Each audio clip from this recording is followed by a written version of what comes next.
हालांकि अभिनव ने आज तक दिग्पाल से मुलाकात नहीं की थी, लेकिन आज उसकी नजरें हॉल में दिग्पाल को तलाश रही थी। अभिनव तो दिग्पाल को पहचान जाता, लेकिन दिग्पाल अभिनव को नहीं पहचानने वाला था। ठीक इसी वक्त अभिनव के फोन पर किसी का मैसेज आया। अभिनव ने उसे खोला और पढ़ने लगा। उसे पढ़ते ही अभिनव के चेहरे पर मुस्कान खिल गई। वह अपनी मुस्कान को चाहकर भी नहीं रोक पा रहा था।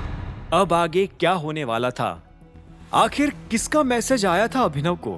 क्या उस मैसेज को पढ़कर अभिनव मुस्कुरा रहा था? और क्या वो इस महफिल में दिग्पाल को ढूंढ पाएगा? क्या उसे पलाश के फूलों के बारे में कुछ पता चलेगा?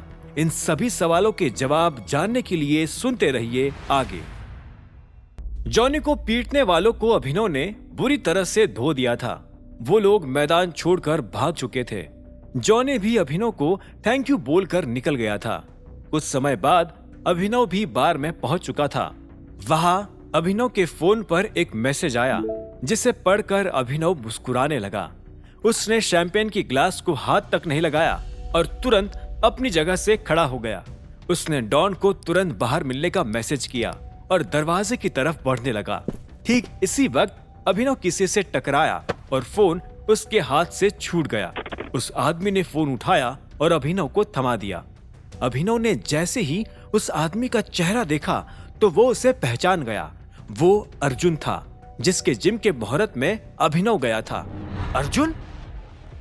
अभिनव के मुंह से अपना नाम सुनते ही अर्जुन मुस्कुरा दिया और बोला, हेलो अभिनव, कैसे हो? अभिनव भी मुस्कुराया और बोला, मैं ठीक हूँ, तुम कैसे हो? मैं भी ठीक हूँ दोस्त, लेकिन मुझे पता नहीं था कि तुम भी यहाँ आते हो। मेरा मतलब है शहर में और भी कई सारे क्लब्स हैं ना, तो तुम्हें यहाँ देखकर सरप्राइज हो गया। अर्जुन के मुंह से ये बात सुनकर अभिनव को अजीब तो लगा, लेकिन उसने मुस्कुराते हुए कहा, हाँ मेरा ऐसा ही है। मैं किसे कब कहाँ मिल जाऊं ये मुझे भी पता नहीं होता, और फिर चाहे किसी भी बार में जाओ एक ही बात है। अर्जुन ने अभिनव की बात पर हाँ में सिर हिलाया और बोला, ये तो सही है, लेकिन तुम्हें बार से इतना क्या प्यार हो गया कि तुम जिम का रास्ता भूल गए? तुमने तो कहा था कि तुम रेगुलरली आओगे, लेकिन उसके बाद से तो तुमने कभी शक्ल ही नहीं दिखाई। अरे हाँ, वो काम के चक्कर में पर मैं कल से पक्का आऊंगा, पक्का। अभिनव ने अर्जुन के कंधे पर अपना हाथ रखते हुए कहा, लेकिन अर्जुन को कुछ और ही सुनाई दिया। उसने सुना कि अभिनव कल से पक्का जिम नहीं आएगा। अर्जुन को पता था कि अभिनव की बात में नहीं शामिल था, लेकिन वो उसे जुबान पर लाना भूल गया था। आखिरकार अर्जुन भी मुस्कुराया और बोला, तो तुम अभी जा रहे हो या मैं तुम्हारे लिए कुछ ऑर्डर करूं? अरे नहीं, मैं बस निकल रहा हूं। वैसे भी मुझे देर रात तक जागना अच्छा नहीं लगता। अभिनव ने और एक झूठ बोला। अर्जुन मुस्कुराया और बोला, ठीक है, फिर कभी बैठेंगे साथ में। अपना ध्यान रखना। तुम भी, अभिनव ने कहा और दरवाजे से बाहर निकलकर सीधा अपनी कार में बैठ गया।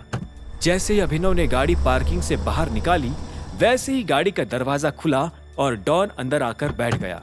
उसने अभिनव से पूछा, अच्छी खबर है? अभिनव ने हाँ में सिर हिलाया और गाड़ी आगे बढ़ाने लगा।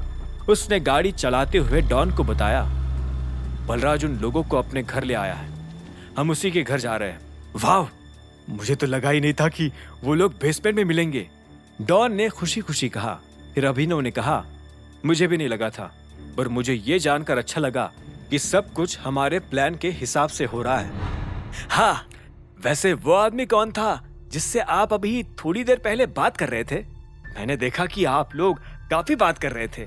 मैंने पहले सोचा कि मैं ज्वाइन करूं, फिर मुझे लगा कि रहने देते हैं, जहां बॉस बात कर रहा है वहां अपना क्या काम, इसलिए मैं कोने में ही खड़ा रहा।